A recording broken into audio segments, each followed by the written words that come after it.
The world in 1939 was trembling on the edge of chaos. Adolf Hitler's Germany, fueled by hatred, ambition, and propaganda, prepared to plunge Europe into a war of unimaginable scale. Cities whispered warnings of destruction, but the people, caught in the whirlwind of political deceit and nationalism, could not grasp the storm that awaited them. Hitler, charismatic and terrifying, promised Germany a return to glory. His army, disciplined and ruthless, followed him blindly, convinced of their destiny. Across Europe, alliances formed and cracked, as nations tried to prepare for the inevitable. Yet, behind the military strategy, a darker undercurrent flowed: the personal vendetta, the racial obsession, and the fear that would blind even the sharpest minds. In Poland, September 1, 1939, the world saw the first signs of the storm. Bombs rained on cities, and the Blitzkrieg strategy, combining speed, surprise, and terror, overwhelmed defenders. Civilians fled,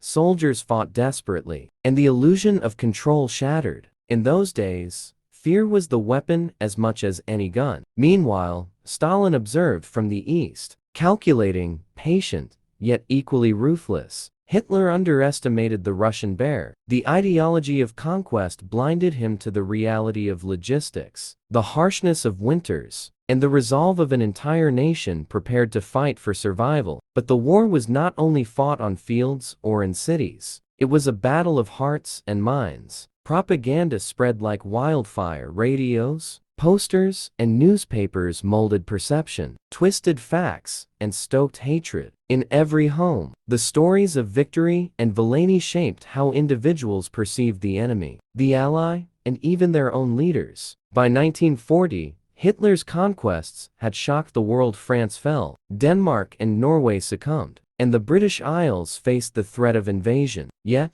amid triumph, cracks appeared. Pride, fear, and underestimation began to surface in command rooms. Decisions made in arrogance would later become pivotal mistakes, proving that victory in war was never just about weapons, but strategy, endurance, and human error. As Europe descended further into darkness, the seeds of resistance quietly sprouted. From underground networks to brave individuals defying the regime, opposition began to stir. The story of World War II was not just one of destruction, but also of courage, resilience, and the unyielding spirit of those who refused to bow to tyranny.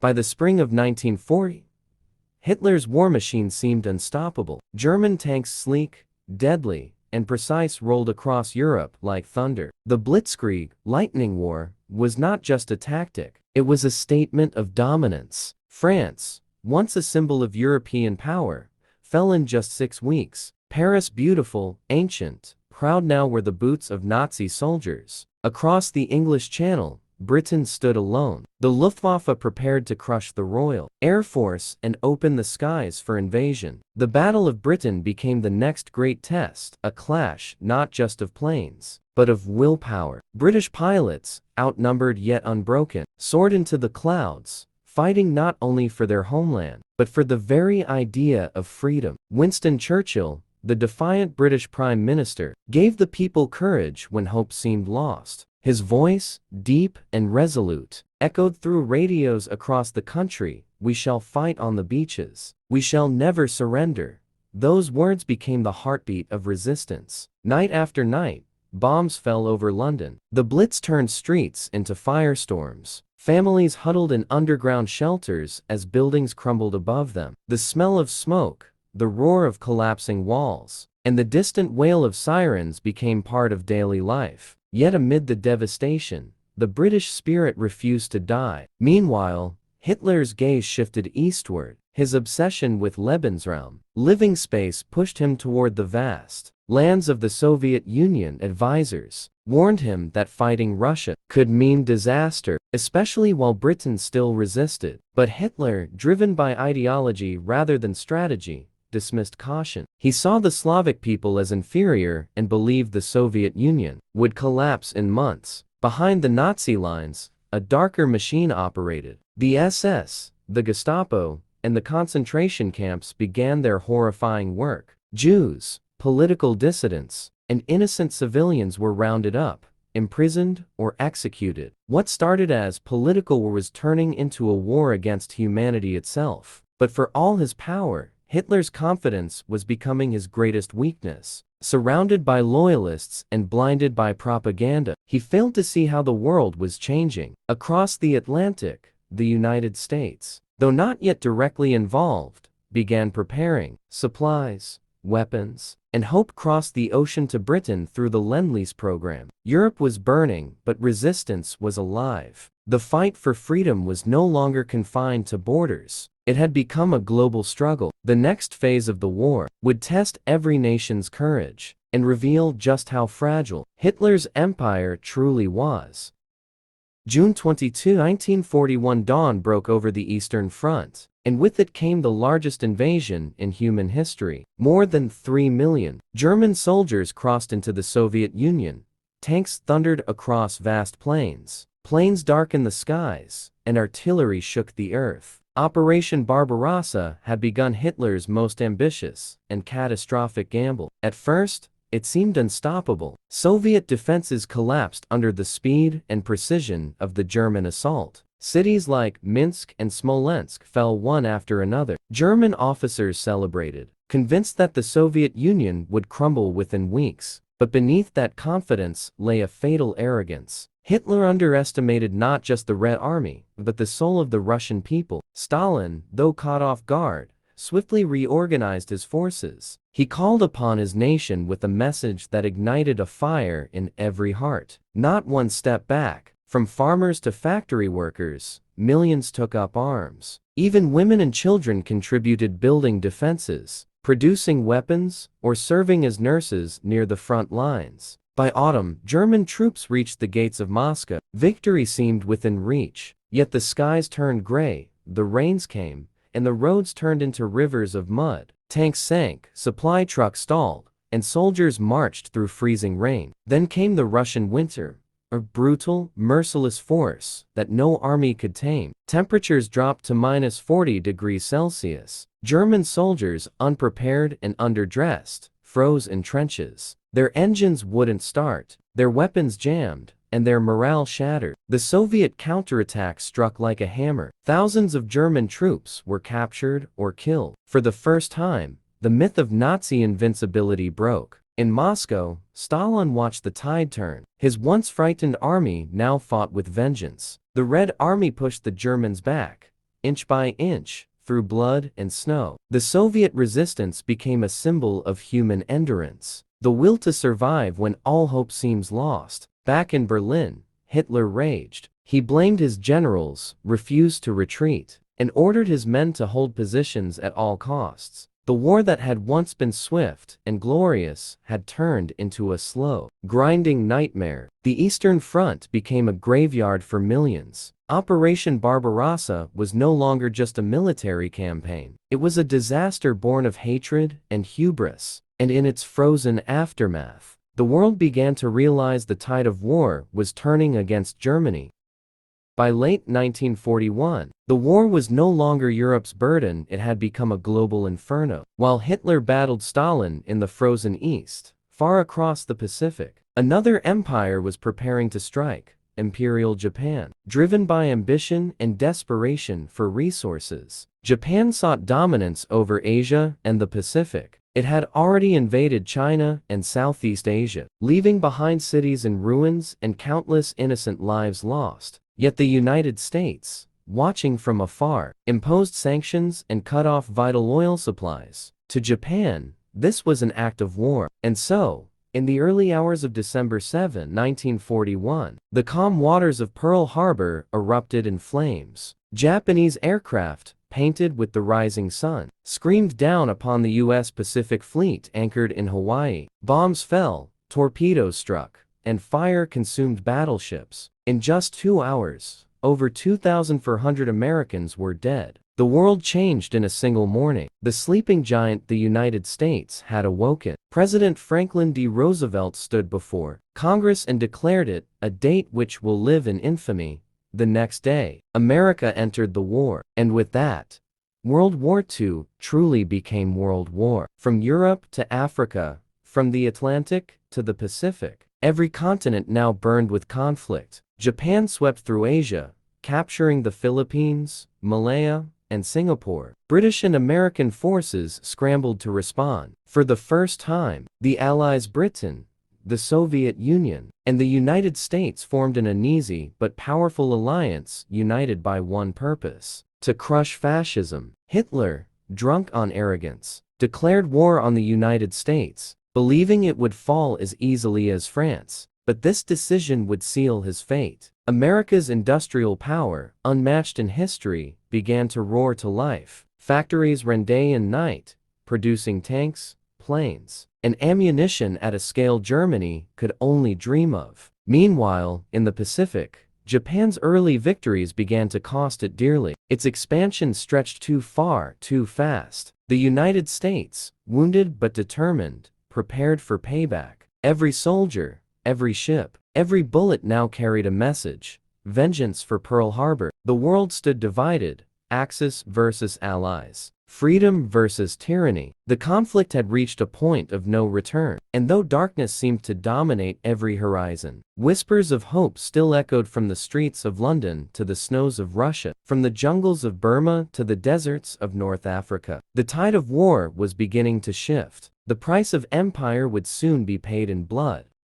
By 1942, the world was drowning in war. The Axis powers Germany, Italy, and Japan controlled vast territories, but cracks were beginning to show. Behind every victory, there were losses too great to hide. And in the east, a city named Stalingrad was about to decide the fate of the war. Hitler's obsession with conquering Stalingrad was personal. It wasn't just a strategic target, it carried Stalin's name. For Hitler, capturing it meant humiliating his greatest rival. For Stalin, losing it meant losing the soul of the Soviet Union. Both sides vowed to fight to the last man. The battle began in the summer heat of 1942 and turned into a nightmare that lasted for months. Streets became killing zones, buildings reduced to rubble. Every inch of ground was fought over again and again. Soviet soldiers clung to the ruins, refusing to yield. Not a step back became their battle cry. By winter, the situation had reversed. The Red Army encircled the German Sixth Army. Over 300,000 men trapped inside Stalingrad with no escape. Supplies dwindled, hunger set in, and the freezing cold finished what bullets could not. When the Germans finally surrendered in February 1943, only a fraction survived. It was a catastrophe for Hitler, his greatest defeat yet. At the same time, far to the south, another front raged the deserts of North Africa. The British, under General Montgomery, clashed with Germany's famed Desert Fox, Erwin Rommel. The sands burned beneath tanks and artillery as battles stretched across miles of barren land. For months, victory swung like a pendulum, first Axis, then Allies. But by late 1942, the tide turned again. At El Alamein, the British scored a decisive victory, forcing Rommel's retreat. At the same time, American forces landed in Morocco and Algeria, squeezing the Axis from both sides. Churchill declared triumphantly, "This is not the end. It is not even the beginning of the end, but it is, perhaps, the end of the beginning." For the first time in years, hope returned. The Allies had momentum. Germany's aura of invincibility was shattered. Across the world, nations held their breath. The great counterattack had begun, one that would carry from the snows of Russia to the beaches of Italy, and eventually, to the heart of Berlin itself. The world could sense it. Hitler's empire had reached its peak. From now on, every step forward for the Axis would come at the cost of their downfall.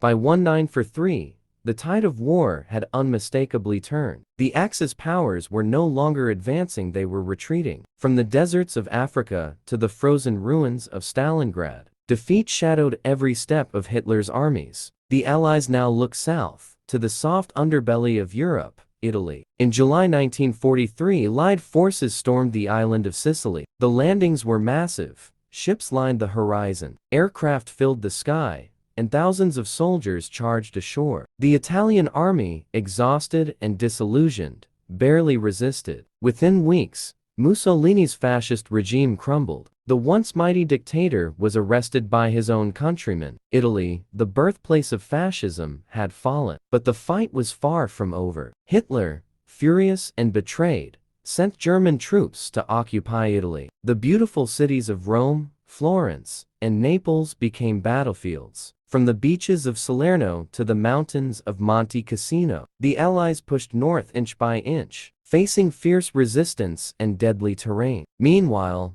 far across the English Channel, a storm of preparation gathered. The next great step, the liberation of Western Europe, was in motion. American, British, Canadian, and Free French forces trained relentlessly. Engineers built landing craft, generals drew invasion maps, and spies fed false information to the enemy. Every detail was calculated, every movement rehearsed. The mission had a name whispered in secret: Operation Overlord. Its goal to open a new front in France and strike directly at Hitler's fortress Europe. The risks were enormous. Failure would mean disaster, perhaps the loss of the war itself. But the Allies knew the cost of inaction was even greater. Europe had been under Nazi rule for too long. The world needed freedom, and freedom demanded courage. In the months before the invasion, the skies over Europe burned. Allied bombers targeted German factories, railways, and supply lines. The goal was simple: to cripple the enemy before the strike. Day after day, hundreds of planes flew into danger,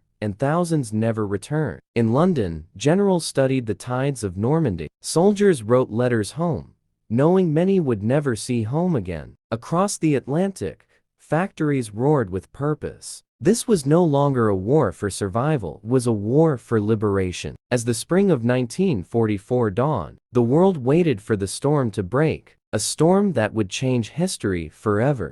June 6, 1944, dawn broke over the English Channel, but it was no ordinary sunrise. Thousands of ships stretched across the horizon, the largest invasion fleet in human history. Men from America, Britain, Canada, and countless other nations stood shoulder to shoulder, ready to cross into Nazi-occupied France. Their mission was clear: liberate Europe. Their destination, Normandy. Operation Overlord had begun. As the first wave of landing craft approached the beaches, German guns opened fire. The roar was deafening. Bullets tore through the air, artillery shells exploded in the water, and men leapt into chaos. The beaches, code-named Omaha, Utah, Gold, Juno, and Sword, became scenes of unimaginable courage and sacrifice. At Omaha Beach, the cost was highest. Soldiers fought through walls of fire, crawling through sand and blood to take every inch. Many never made it past the shore,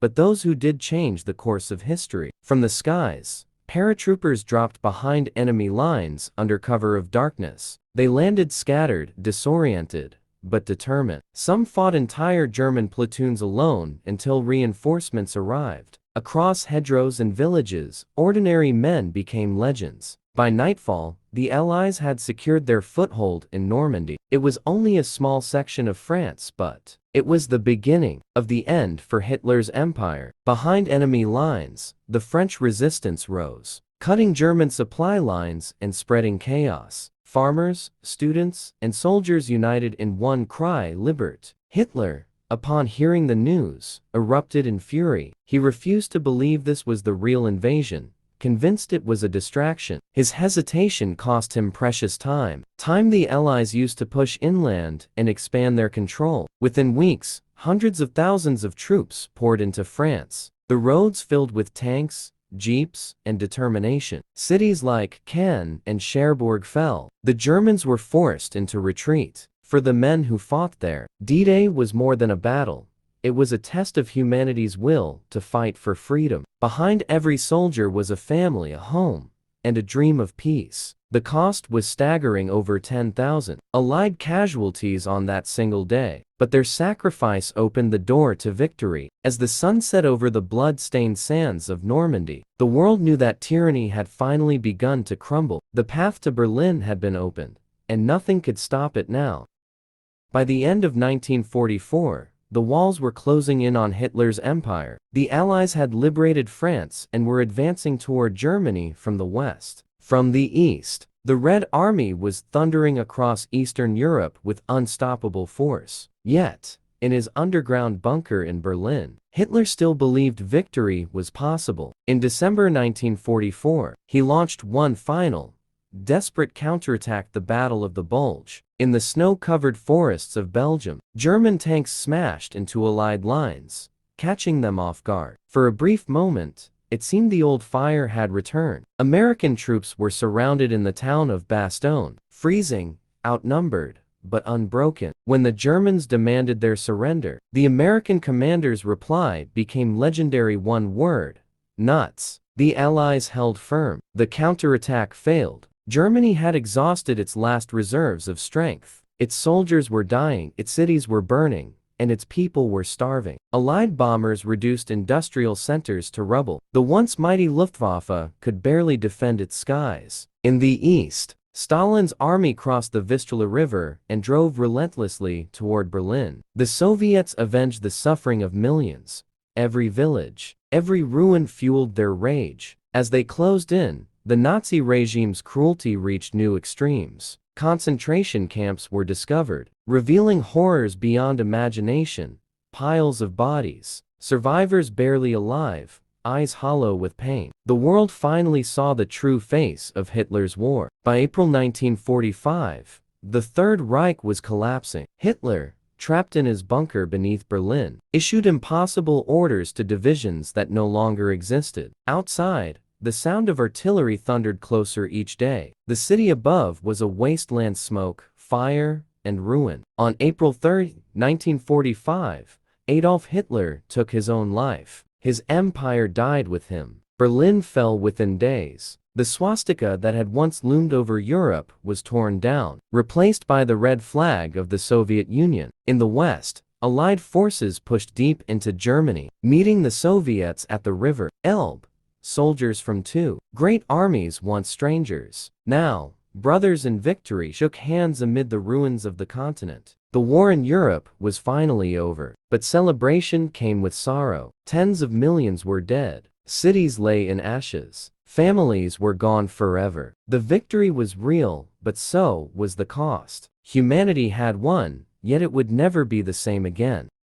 As the guns fell silent across Europe, the war in the Pacific still raged on. Japan refused to surrender. Its armies fought with fanatical determination across the islands. From Iwo Jima to Okinawa, every inch of land was drenched in blood. For the soldiers of both sides, mercy had vanished. In the jungles and beaches of the Pacific, the cost of every battle was unbearable. Kamikaze pilots, young men barely out of their teens, flew their planes into Allied ships, choosing death over defeat. Japan's code of honor, Bushido, demanded loyalty unto death. To them, surrender was shame. The United States faced a choice: invade Japan or end the war by other means. The invasion, military planners warned, could cost millions of lives. So, in a secret desert in New Mexico, scientists had created something the world had never seen: the atomic bomb. On August 6, 1945, at 8:15 a.m., the sky over Hiroshima lit up brighter than the sun. In a flash, an entire city vanished. Tens of thousands of people were gone in seconds. The firestorm that followed turned everything: homes, schools, hospitals into ash. 3 days later, another bomb fell on Nagasaki,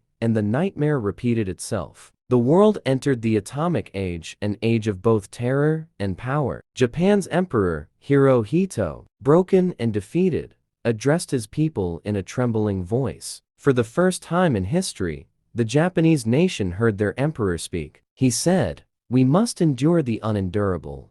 And with those words, Japan surrendered. On September 2, 1945, aboard the USS Missouri in Tokyo Bay, the war officially ended. Allied officers and Japanese officials signed the documents that ended 6 years of global destruction. The guns of war finally went silent, but peace came at an unimaginable price. Over 70 million people had perished. Entire cities lay in ruins. The Holocaust had revealed humanity's darkest depths. The atomic bomb had revealed its most terrifying potential. As nations began to rebuild, the world asked itself, how had it come to this? The United Nations was born from that question, created with one goal: to ensure such horror would never happen again. From the ashes of war, a new world emerged, divided by ideology, scarred by loss, yet determined to rebuild. The age of fascism had ended. The age of superpowers had begun. And though the Second World War was over, its echoes would shape the world for generations to come.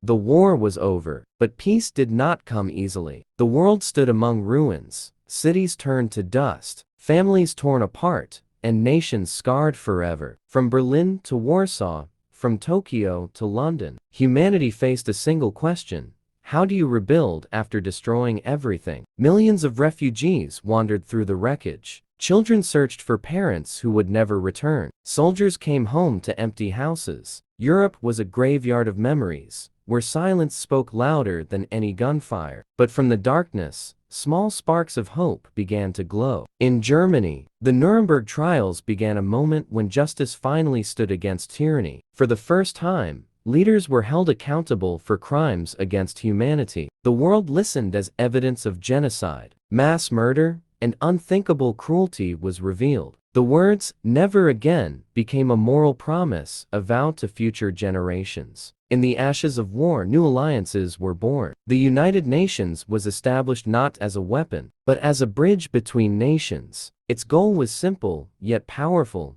to maintain peace, to protect human rights, and to remind the world of the cost of hatred. Meanwhile, Europe began to rebuild through cooperation. The Marshall Plan helped nations recover, factories reopened, and life slowly returned to the streets. Japan, too, rose from destruction, transforming into a symbol of resilience and progress. But a new tension was already forming: the Cold War. Two superpowers, the United States and the Soviet Union, now stood face to face. The ideologies of freedom and communism divided the planet into East and West. The bombs were silent, but fear still ruled the air. Still, amid all the division, one truth remained: humanity had seen what it was capable of, both its cruelty and its courage. Ordinary people had risked everything to protect strangers. Soldiers had fought not just for nations, but for ideals: freedom, justice, and peace. As veterans aged and monuments rose, the world began to remember. Museums preserved their stories, memorials honored their sacrifice, and every generation since has lived under the shadow and the warning of World War II. Because history is not just a story of victory or defeat, it is a mirror showing what we become when we forget our humanity. In the end, World War II changed everything. It reshaped borders, redefined power, and rebuilt nations. But most of all, it reminded the world that peace is never given. It must be earned, protected, and cherished. And as long as the lessons of that war are remembered, the silence after the storm will never fade.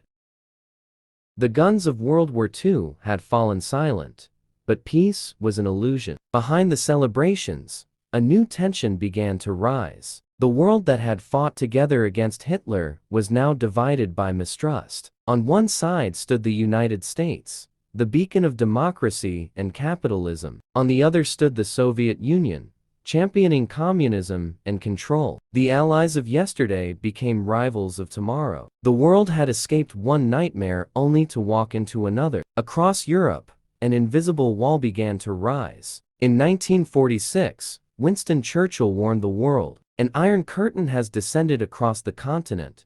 Behind that curtain, Eastern Europe fell under Soviet influence, while Western Europe aligned with the West. The battle for land had ended, but the battle for ideology had begun. The new war was not fought with bullets, but with spies, propaganda, and fear. America created the CIA. The Soviet Union built the KGB. Secrets became weapons. Every invention, every word, every movement could decide the fate of millions. The race for nuclear power accelerated. The atomic bomb, once a weapon of victory, became a symbol of global terror. The world watched as both sides built thousands of warheads, each capable of ending civilization. Humanity had entered a new age, the Cold War. Meanwhile, the people of war-torn nations struggled to move forward. Germany was split into East and West, with Berlin at its heart. A divided city surrounded by barbed wire and watchtowers. Families were torn apart overnight. Freedom became a privilege guarded by walls. In Asia, Japan rebuilt itself into an industrial power. In Europe,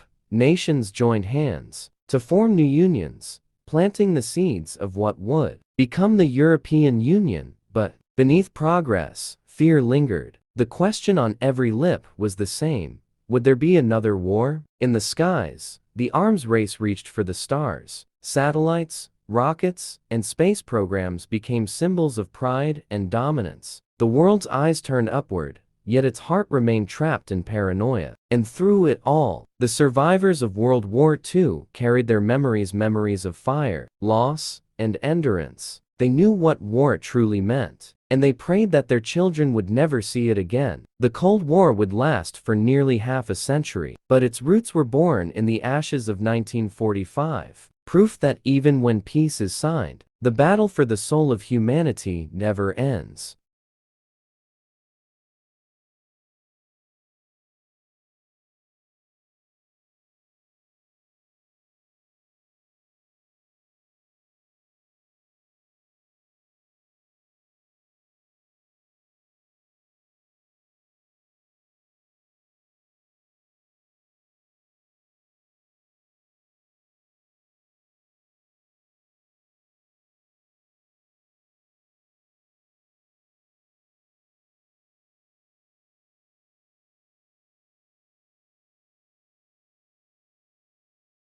The silence of peace had turned into whispers of war. The world, still haunted by the ghosts of World War II, now stood trapped between two superpowers. The United States and the Soviet Union no longer fought head-to-head. They fought through others. Nations became battlefields. People became pawns. In Korea, the first flames of the Cold War ignited. In 1950, the Korean peninsula was torn apart, north backed by the Soviets, south by the Americans. Cities burned, families fled, and when the war ended, nothing was gained, only a border, the 38th parallel, dividing a nation forever. Then came Vietnam, a war that redefined fear itself. The jungles echoed with the thunder of bombs, the cries of soldiers, and the pain of civilians. The United States entered the conflict to stop communism, but what they found was a war with no victory. Napalm lit up the skies, and millions of innocent lives vanished in smoke. For the first time,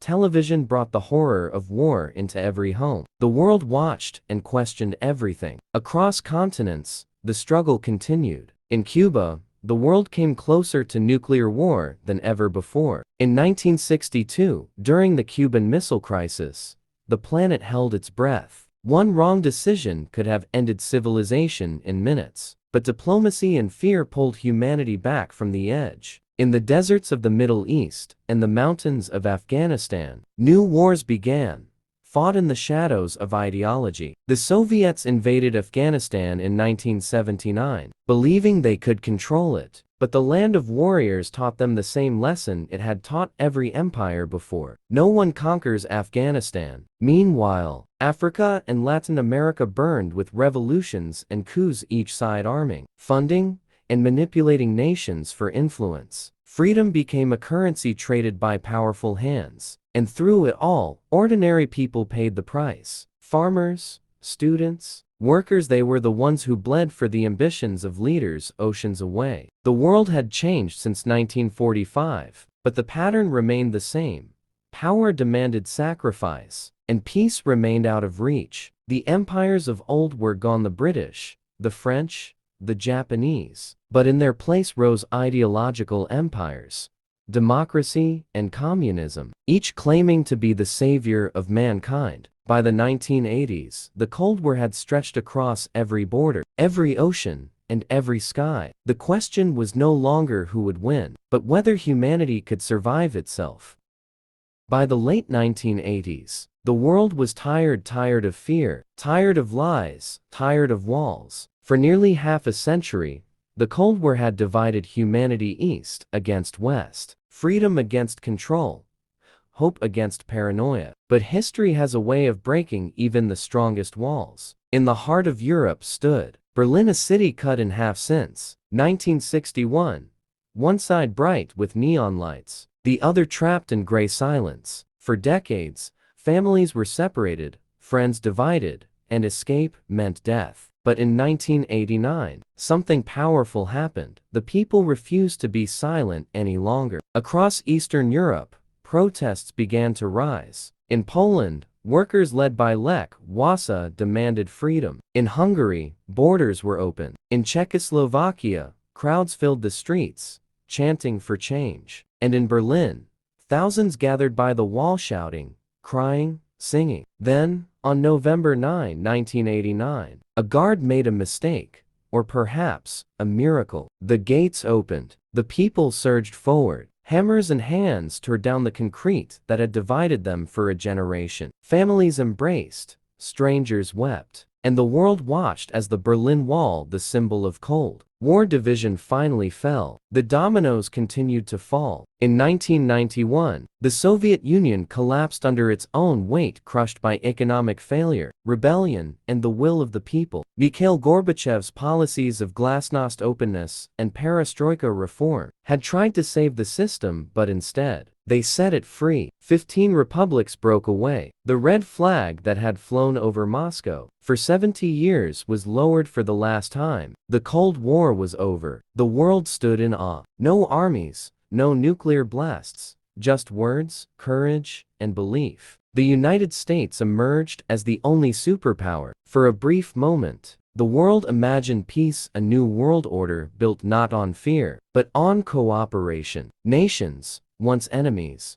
now spoke of partnership, trade, and shared dreams. But beneath the celebration, the scars remain. The nuclear weapons still existed. The divisions of wealth, race, and ideology still haunted nations. The end of the Cold War was not the end of conflict. It was the beginning of a new struggle. How to keep peace in a world that had forgotten how. Still, for millions who saw the Berlin Wall fall, it was a symbol, proof that even the mightiest empires can crumble, and that no wall, however high, can stand forever against the power of hope. The echoes of World War II never truly faded. Even decades later, its shadow stretches across every border, every nation, every heart. The cities have been rebuilt, the guns have rusted, but the memories remain, carved deep into the soul of humanity. The war that began with hatred ended by reshaping the idea of peace. From its ashes rose the United Nations, built not by soldiers, but by diplomats and dreamers who swore to never let the world burn again. But peace, as history has shown, is fragile, a living promise that must be guarded every day. World War II taught humanity the true cost of silence. It showed that evil triumphs when good men do nothing. From the Holocaust came the demand for human rights. From Hiroshima came the warning of science without conscience. From the ruins of Europe and Asia came the understanding that no nation, no ideology, no leader is worth the destruction of humanity itself. The generations that followed grew up under the promise of never again. They built schools where once there were battlefields, and bridges where once there were walls. Soldiers who once faced each other across barbed wire now stood together under the same flag, promising peace. But the lessons of war must be remembered, because the world still trembles with the same dangers: greed, division, and fear. The faces have changed, the weapons have evolved, but the roots remain the same. Today, when nations clash in trade, when propaganda fills screens, when truth is twisted into weaponry, the ghosts of the past whisper again. They remind us that peace is not inherited. It must be earned, kept, and renewed. For every child born into this world, World War II is not just history, it is a warning, a reminder that the human spirit, though capable of destruction, is also capable of incredible compassion, courage, and unity. The veterans are fading now, their voices softer each year, but their stories live on, in the museums, in the books, in the hearts of those who still listen. Because to remember is to honor, and to forget is to risk repeating. As the sun sets on the last survivors of that war, one truth remains. The battle for peace never ends, it simply changes form. And so, from the ashes of the greatest war the world has ever seen, humanity still stands scarred, wiser, and still hoping. For as long as we remember the lessons of World War II, there is hope that the world, no matter how divided, will never fall that far again. The world today stands taller, brighter, faster, but beneath the surface, the echoes of World War II still whisper. Every alliance, every border, every peace treaty we live under was born in the ashes of that war. Our technologies, our fears, even our dreams, all carry the fingerprints of a conflict that ended 80 years ago. The superpowers that rose from the ruins, the United States and the Soviet Union, shaped the world we inherited. When the Soviet Union fell, the West believed history had ended, that democracy had won forever. But history, as always, had other plans. The 21st century began not with peace, but with new uncertainty. Terrorism replaced trench warfare, cyber weapons replaced tanks, and social media became the new battlefield, a place where truth and lies wage silent wars for the human mind. Still, the lessons of the past remain our compass. The global institutions born after 1945, the United Nations, NATO, World Bank,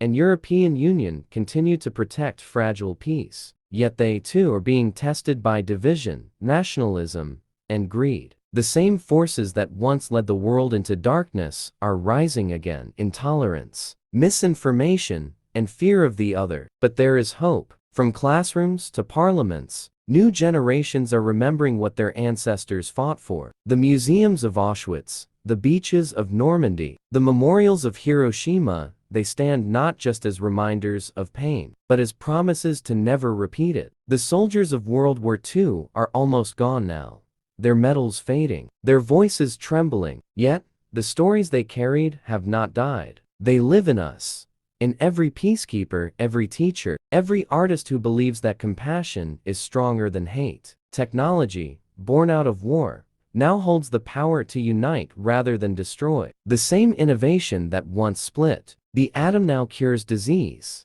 and explores distant planets. Humanity stands again at a crossroads, with tools of creation in one hand and weapons of extinction in the other. The question remains, what will we choose this time? Because the war that truly matters is not between nations, it's within us. Between memory and forgetfulness, between fear and empathy, between destruction and creation. World War II ended long ago, but its lessons still march beside us, unseen but unforgotten. And perhaps that is its final gift, a mirror reminding us who we were and who we must never become again. The war may have ended, but history doesn't sleep. The world built upon the ruins of 1945 now stares into the future, a future shaped by memory, technology, and the fragile hope of peace. Every invention, every new frontier, carries the ghost of that old war. The rockets that once rained destruction now carry satellites and dreams beyond the stars. The codebreakers of Bletchley Park gave birth to computers, and from those machines came the digital age that defines us. Yet in every algorithm, there's still a trace of the battlefield logic born of conflict, calculation born of survival. The nations that once fought to destroy each other now compete to explore Mars, to cure disease, to understand the universe. But competition can turn to confrontation, just as hope can turn to hubris. The shadow of the atomic age still stretches long. Every nuclear missile a silent reminder of what humanity once unleashed. And now new frontier rises. Artificial intelligence, a creation that may define the next century. Like the scientists of the Manhattan Project, today's engineers wrestle with the same question. Can we build something greater than ourselves and still control it? In this mirror of progress, World War II remains our teacher, a warning carved in steel and blood, that power without conscience leads only to ruin. The same courage that stormed the beaches of Normandy must now be found in the hearts of those who code, who lead, who choose empathy over division. The world stands connected as never before. One war, one lie, one spark can ripple across continents in seconds. But so can hope, so can truth. The same technology that spreads fear can also unite billions for peace. The same human spirit that rebuilt cities from ashes can rebuild trust across borders. Because the greatest victory of World War II was not won on any battlefield. It was the survival of the idea that freedom, compassion, and unity are worth fighting for. That even after the darkest night, humanity can choose the dawn. The veterans are gone, the monuments grow old, but the legacy of their sacrifice remains written not in marble, but in us. Every time we speak against hate, every time we reach across a border, every time we choose peace when war seems easier, that is the truest victory. That is how the war is finally won.